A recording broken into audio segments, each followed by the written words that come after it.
agir, é tempo de ampliar a visão, é tempo de se arrepender e clamar pelo seu perdão.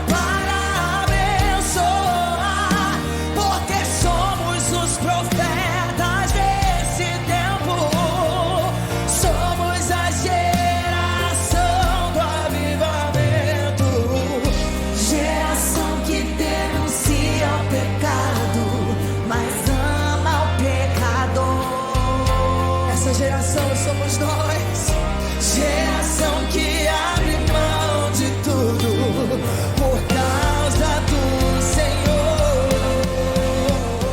A paz de Cristo Jesus, a você que sempre está assistindo os nossos episódios do podcast Bolsa de Mulher.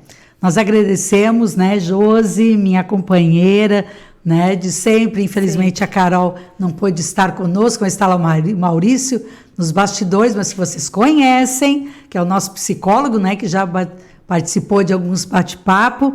E a gente agradece a você que tem curtido, comentado, compartilhado, enviado também ideias para nós conversarmos.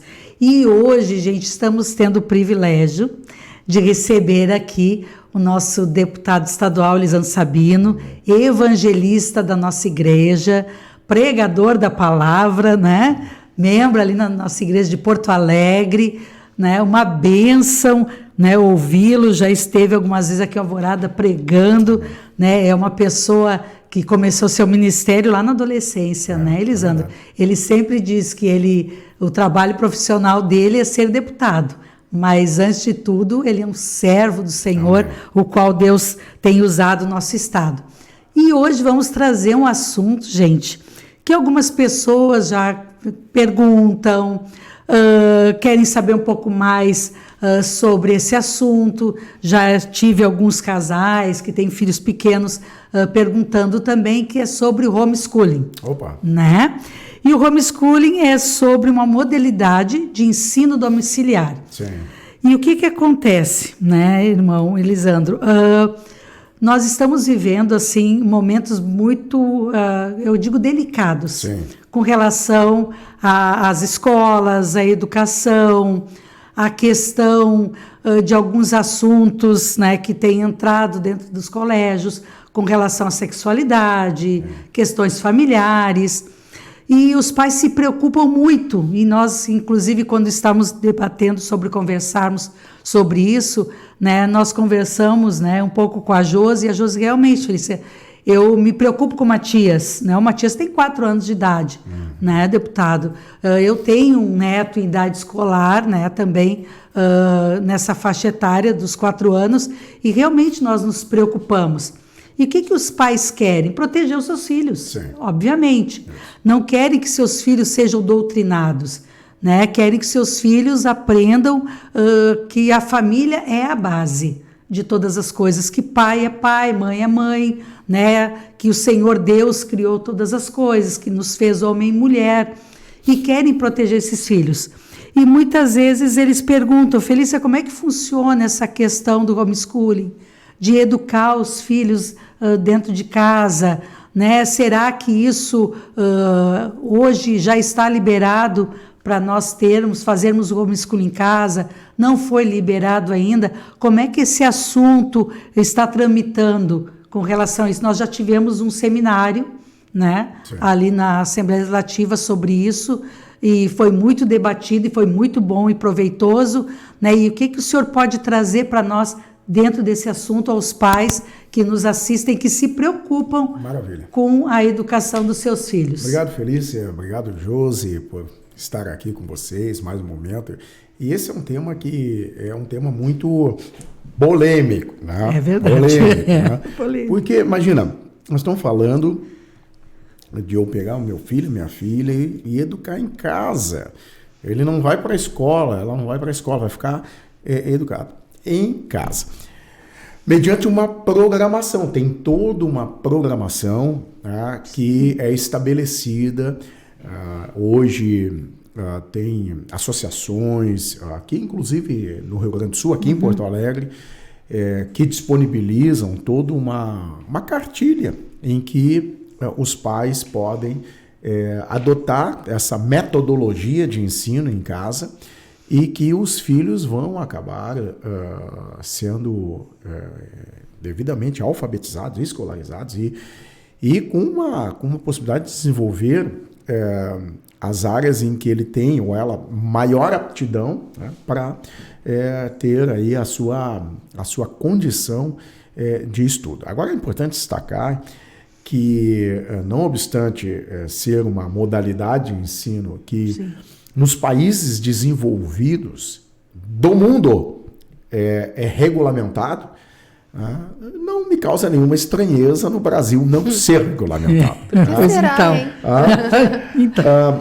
Mais recentemente, no governo Bolsonaro, esse assunto ele avançou muito. E por um detalhe, o Senado não aprovou a regulamentação do homeschooling. Eu presido uma frente parlamentar que instalei ano passado na Assembleia Legislativa, aliás, esse ano, na Assembleia Legislativa, e apresentei uma frente parlamentar. Por que foi nesse ano, não no ano passado? Porque o ano passado eu não conseguia as assinaturas. Os colegas deputados estavam com dificuldade de compreensão. Aí fomos conversando, até conseguir o número de assinaturas e no início desse ano instalei a frente parlamentar, até trouxe o pastor Rodrigo Mocelin, que é um expert no assunto, escreveu, né, um livro que trata sobre homeschooling, e o pastor Rodrigo Mocelin foi um dos palestrantes. Foi um momento muito, muito especial. Depois até participamos de um podcast também, né, para tratar desse tema, que ele é um tema tão importante. E falando sobre essa questão da regulamentação, a frente parlamentar que nós instalamos aqui no Estado já tem várias no Brasil, que a ideia é ambientar, é tratar do tema no ambiente do legislativo, no caso estadual, para que quando houver a regulamentação no Senado, chegar aqui, nós já estamos bastante avançados. Aqui no Rio Grande do Sul, nós temos mais de 1.000 famílias hoje que praticam homeschooling com seus filhos. E aqui, o Rio Grande do Sul, o sul do país, especialmente o Rio Grande do Sul, é o estado da federação mais perseguido pelo Ministério Público no que diz respeito ao homeschooling. Tá? E o meu papel enquanto deputado estadual, enquanto evangélico, enquanto alguém que defende princípios e valores, é justamente trazer esse tema para o debate, para a mesa dos debates, né, e também trazer uma visão mais ampliada por parte do Ministério Público, por parte do Juizado da Infância e da Juventude. Eu atuo na área da infância e da juventude há mais de 25 anos. Então, na condição de advogado, mestre em direito, entendi que esse tema não poderia deixar como sobrestado, como fazer, como diz aqui no Torrão Gaúcho, vistas grossas. Sim, né? Sim. Eu precisava trazer esse tema para a Assembleia Legislativa. E foi o que nós fizemos. Né? Então, o homeschooling, ele, no Brasil, pende de uma regulamentação, mas eu sou pai, eu sou alguém pode dizer, eu sou mãe, e eu tenho minha filha, meu filho que está lá numa escola que atenta contra tudo o que eu vivo, tudo o que eu ensinei para o meu filho, para a minha filha, no tocante a princípios e valores. E eu tenho lá um professor, uma professora que é um perverso, que é um professor, uma professora que não condiz com aquilo que eu ensino, com aquilo que eu preconizo. posso tirar o meu filho da escola, minha filha da escola e praticar o homeschooling? Bem, como eu disse, é uma situação polêmica, né? Mas tem muitos pais, muitas famílias que estão praticando o homeschooling. E sabe que os índices de filhos e filhas que tiveram a educação domiciliar são absurdamente superiores no tocante ao ensino do que alunos da escola convencional. A escola convencional, ela falasse a palavra trazer ideologias e tal, né? Eu brequei, eu barrei a ideologia de gênero em Porto Alegre há 10 anos atrás, quando eu era vereador. Eu estava lá no Plano Municipal de Educação. Tem meu vídeo no YouTube, né? Bota lá Elisandro Sabino, ideologia de gênero. Eu me levantei na tribuna contra 12 votos a 13. Aliás, 12 a 15, 15 votos a 13, por 2 votos de diferença, nós tiramos a ideologia de gênero do Plano Municipal de Educação em Porto Alegre. Sim. E veja, o Plano Municipal de Educação em Porto Alegre, e na maioria dos municípios, é decenal, é por 10 anos. Se tivesse passado, 10 anos de ensinamento e doutrinação ideológica dentro das escolas, que era a intenção. Tá? E aí um pai, uma mãe que se vê diretamente atingido com isso, não pode dar o de melhor para o seu filho, que é a educação? Pode. E tem instrumentos e tem formas para fazê-lo. Então, é um tema que ele é um tema ainda muito polêmico, especialmente aqui no Sul, mas que eu me levantei para fazer a defesa intransigente e, ao mesmo tempo, também para poder ser um elo de diálogo, né, junto aos órgãos de fiscalização. Sim, e aqueles, assim, deputado, que são contra, né? Não, nós somos contra o homeschooling. Tem que ir para a escola, tem que ir para o colégio, enfim. O que eles alegam, no caso? Nós somos contra porque... sim. Porque tem que alegar, tem que ter uma alegação para ser contra o homeschooling. Primeiro, invoca a Lei 8069, que é o Estatuto da Criança e Adolescente, a questão constitucional e a Lei de Diretrizes Básicas e tal. E também a questão da socialização da criança, falam muito sobre isso, né? Falando sobre socialização, né? Nós sabemos e tratamos até de um tema aqui sobre bullying, cyberbullying, etc. Né? Então, às vezes o ambiente escolar ele é tão nocivo, ele é tão perverso, né? Ele é tão destruidor, né, para uma criança, que o lugar mais de maior guarida realmente é dentro de casa, é em casa. É protegido. E como que estas crianças vão se socializar? Essa é a grande pergunta. Nos Estados Unidos eu estive em Arlington, no Texas, em Dallas, conhecendo algumas famílias, né? E lá, como é que eles fazem? Todo domingo, algumas igrejas no sábado, todas as famílias que praticam o homeschooling levam as suas crianças para ter uma aula interativa, né, por um professor com aquelas famílias, com aquelas crianças. Né? Então, aquelas crianças se reúnem todas juntas para ter uma aula específica a respeito de uma situação. Alguns lugares é num ambiente de associação, outros lugares é num ambiente, num auditório de igreja, por exemplo, ou, né, numa sala de uma igreja. Então, inclusive, no projeto do homeschooling, existe também esses encontros, essa possibilidade de socialização. E vamos lá, né? Falando sobre socialização, todas as famílias acabam que, por algum momento, vão se reunir, nas festas vão se reunir, vão sair, vão ter ambientes em que os filhos vão estar juntos. E a gente costuma dizer, né, que criança é inocente, né? A criança é inocente, ela chega e faz amizade com muita facilidade. Então, esse momento de formação da personalidade, da convivência, ele não tem nenhum prejuízo a partir do momento em que pais e mães decidem fazer homeschooling. Outra questão que é importante, né? Se eu perguntar para qualquer uma das pessoas que nos escutam. E aqui vocês vão seguramente atestar o que eu vou falar. Eu desconheço alguém que saiu do ensino fundamental, né, quiçá tem um ensino médio, né, e fala inglês fluentemente, por exemplo. Aprendeu na escola a falar inglês. Eu desconheço. Né, porque a nossa rede estadual, municipal, de ensino médio fundamental, não ensina as crianças a falar inglês. Não ensina. Tá? Eu fui na Índia ano passado.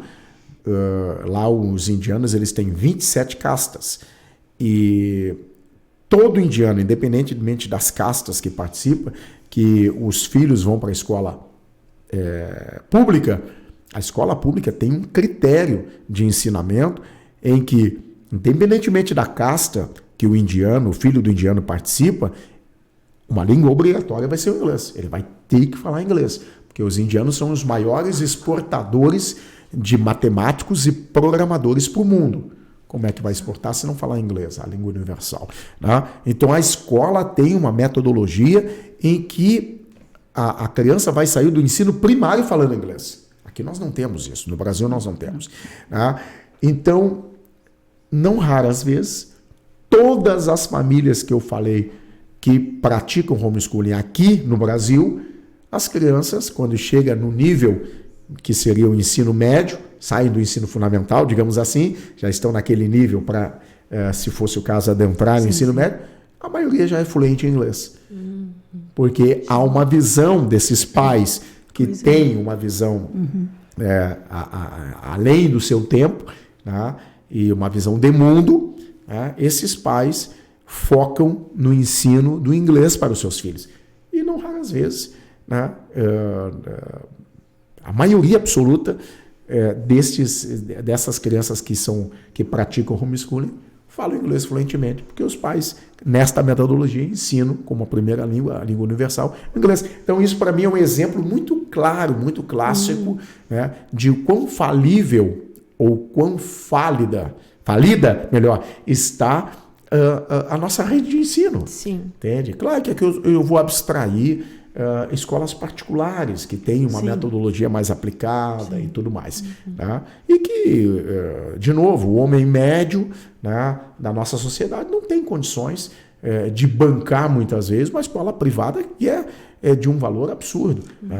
Então, resta a alternativa. Eu fiz o meu ensino médio em uma escola privada, uma escola pública, né? Porque meus pais não tiveram condições de pagar. Né? Então, e aí pergunta, né? E a química, e a física, e a Bhaskara. E a Bhaskara, que o país é quadrado. Né? Tabela periódica. Maurício está fazendo careta do outro lado. Quem lembra disso? Para que vai usar isso? E no homeschooling foca naquilo que é o potencial, naquilo que é o essencial para realmente um grande aprendizado. Eu sou advogado há 22 anos. Você vai ver, pega toda a grade da faculdade, 90% tu não usa. Eu me especializei em direito criminal. Quando eu fui fazer a prova da OAB, era no direito criminal. Se eu tivesse os 5 anos estudado Código Penal, Código de Processo Penal, né, e toda a questão da Lei de Contravenções Penais, da LEP, Lei de Execuções Penais, se eu tivesse focado apenas nisso, né, eu ia passar na primeira na prova da OAB. Eu tive muita dificuldade, porque a faculdade, tu fica lá, Direito Internacional, aproveitei nada. Né? Direito Civil, não aproveitei nada. Né? Direito Tributário, zero aproveitamento. Então, a faculdade e a escola convencional, ela é para isso, é para tornar um bando de imbecis, né? Com todo respeito, um bando de imbecis. As pessoas saem e não sabem. Então, a gente precisa abrir a mente para isso, sabe? Sim, a gente precisa abrir a mente para isso. Né? A escola, ela, ainda mais em si, tratando de viés ideológico. Imagina um filho, uma filha que vai para uma URGS, né? Que a gente sabe que é um viés ideológico de uma universidade federal. Então, convenhamos, É muita hipocrisia de quem se levanta contra o homeschooling. É muita hipocrisia. Como diz um amigo meu, para cima de Moá, não. Tanto que a gente vê, eu Sim. não sei até em que ano está, mas não está tendo nem reprovação em alguns anos acredito ali que do fundamental, Sim. que a criança, independente do que foi o que ela aprendeu ou não, ela não vai rodar, né? Que o rodar era o seguinte, tu não, determinada matéria, tu não conseguiu aprender, volta e faz de novo. Não, agora tu segue o baile, vai daqui a... Esses tempos no meu serviço, uma criança de 10 anos veio me perguntar porque tinha um trabalho para a escola e tinha que entrevistar um profissional. Daí ela entrou no posto de saúde, eu fui a primeira que enxergou e ela pediu se podia me fazer algumas perguntas. E eu, muito gentil, coloquei lá na minha frente, enfim. Ela não conseguia escrever. Ela não sabia.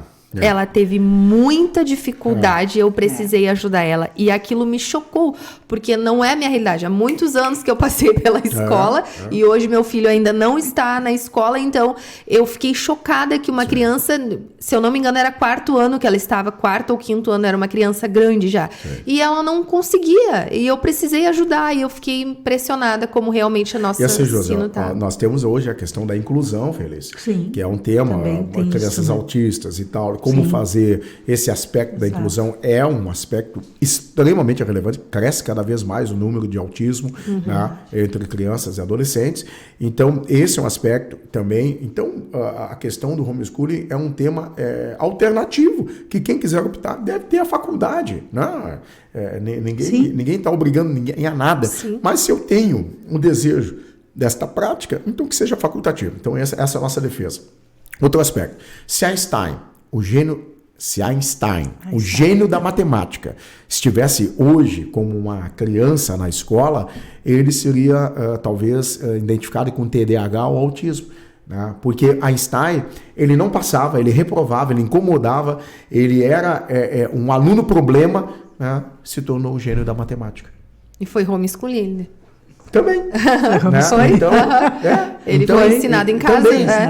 Então, foi a única alternativa. E era um gênio. Então, muitas vezes, através da prática do homeschooling, pode potencializar aquilo que é algo extremamente...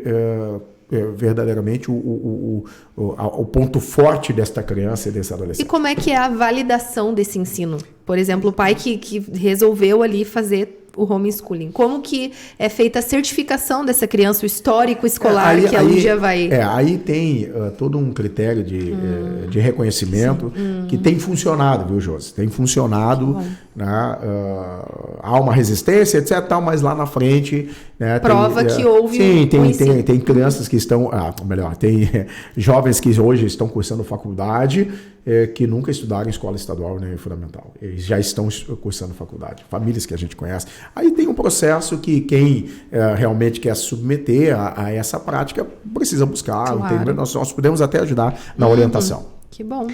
Porque assim, eu digo assim, tem a própria Josi falando, né, o tempo que eu dava aula, né, para adolescentes, uma das coisas que me chamava a atenção era exatamente isso. Quando nós abríamos a revista da Escola Bíblica Dominical e eu pedia para os alunos participarem, meninas de 12 anos gaguejando, não conseguia ler, tinha dificuldades. Aí, quando eu percebi aquilo, eu tinha que mudar um pouco a tática, como é que eu ia fazer com relação às aulas, porque daqui a pouco eu ia ter uma evasão de alunos. Porque aí chega o constrangimento, né? A professora está pedindo para mim ler, eu não sei ler, ou tenho uma dificuldade de escrever, e a evasão escolar é muito grande. Né? Eles chegam numa faixa etária dos 14, 15 anos que eles começam a evadir das escolas. E aí o que eu penso também, Elisandro, que profissionais nós vamos ter? Não sabe ler, não sabe escrever, saem da escola, né? Não saem reprovados, que não estão mais reprovando, mas que profissionais nós vamos ter futuramente? Infelizmente, o método convencional do nosso ensino no Brasil, ele faliu. Infelizmente, essa é uma realidade. Nós estamos falando de escola pública. Né? Faliu. Sim. O método convencional faliu. As nossas crianças, adolescentes saem da escola sem saber. sem saber. Né? Agora me lembrei, estava falando aqui, me lembrei de uma cadeira na faculdade, comercialização e mercadologia. Até hoje não sei para que eu cursei aqueles 6 meses, meu Deus do céu. Comercialização e mercadologia. Não sei se ainda existe essa cadeira. Meu Deus! Que eu faço com perca isso? de tempo, todas, enfim, uma noite da semana por 6 meses ali. Tipo, uma cadeira de relações internacionais, por favor, sabe? Nós precisamos. 6 meses daquele jeito. E aí entra aqui um detalhe bem interessante que a gente conversou até no outro podcast, que quem não assistiu, volta sexta passada e assiste, a questão de os pais conversarem com os filhos exato. e às vezes, filho, deixa eu dar uma olhadinha no teu caderno. Daqui a pouco tu tá vendo, tu tem um filho ali de 10 anos, tá no 4º ano, tu vai olhar o caderno, tu vai ver que não tá escrevendo direito, a letra é toda garrafal, não consegue... De os pais conferirem como está sendo o ensino dessa criança. Porque tem pai que não vai conseguir botar numa escola particular, que não vai conseguir fazer o ensino em casa, porque vai ter que trabalhar, enfim. E aí precisa deixar numa escola pública. Sim. Só que tem como a gente contribuir com esse ensino também. Então, claro. teu filho tá numa escola pública, ok, mas vai lá e confere se ele realmente está conseguindo acompanhar, se daqui a pouco tu tá vendo que tá com pouco exercício ali no caderno, pega. Vai ser difícil talvez para alguns pais, algumas mães, reverem matérias que há 20 anos tu estudou, há 30 anos. Mas senta, vai no YouTube, vê uma aulinha de 5, 10 minutos, aprende para ensinar o filho e ajudar, porque daqui a pouco tu pode estar ajudando teu filho a não sair mais um na estimativa aí de que saiu do ensino médio sem saber quase nada, saiu do ensino fundamental sem saber quase nada. Então eu creio, né, não sei se eu estou errado, mas que o pai e a mãe podem de alguma forma interferir e contribuir para o filho aprender um pouco mais. E hoje, mais do que nunca, a inteligência artificial pede um plano de estudo, um plano de aula ali, bota... Meu Deus, vem tudo pronto. Tá? ChatGPT, por exemplo, a pessoa coloca ali e vem tudo. Então, a possibilidade de montar um programa de reforço escolar, por exemplo, é muito, muito, muito prático, muito bom de fazer. Então, tem muitas Usar alternativas. a tecnologia ao nosso favor, né? Com certeza. Não, e a gente conversando, a gente sempre vai acabar reforçando a importância dos pais. Sim, não tem dúvida. De abrir caderno, né? Ler, ou muitas vezes já está lá quase na metade do ano, tu abre caderno, não tem nada escrito. Não tem nada escrito, aí tu olha livro, não tem poucos exercícios. Então eu digo assim, a importância dos pais estarem atentos, né, à vida escolar dos seus filhos. Mas então, gente, enfim, né? Nós temos que encerrar mais esse episódio do podcast. Tenho a certeza que você amou ouvir tudo que foi escrito, foi falado aqui, né? Como disse o nosso deputado, é algo assim que chama bastante a atenção de todo mundo. Polêmico. Né? É um assunto bem polêmico, alguns são contra, outros são a favor. Então você vai curtir e vai comentar. O que você achou sobre esse assunto? Você gostaria, né, de poder fazer um homeschooling com seus filhos? Você é contra? E se é contra, por que você é contra, né? Compartilhe com alguém que você sabe que se interessa por esse tipo de assunto. Fica aqui a minha gratidão a Deus pela vida da irmã Josi. Foi um prazer. Né? Ô Maurício, obrigada mais uma vez, né? Gente, nós temos homens que fazem parte da nossa União Feminina. E o Maurício é um deles, né? Isso aí. Faz parte, né, do nosso... do pessoal da comunicação da UFADA. Minha gratidão, deputado. Sei que sua agenda é bem corrida, né, mas tirou esse tempo para conversar com a gente, foi bem esclarecedor. Foi muito bom. Nossa gratidão pela sua vida, agradeço. que Deus lhe abençoe. E não poderia deixar de falar, né, que alguém está nos bastidores também, que é o Rodrigo, né, Rodrigo? Os bastidores, tirou fotos, né, está aqui com o nosso deputado. Gente, que Deus abençoe e até a próxima, se Deus quiser.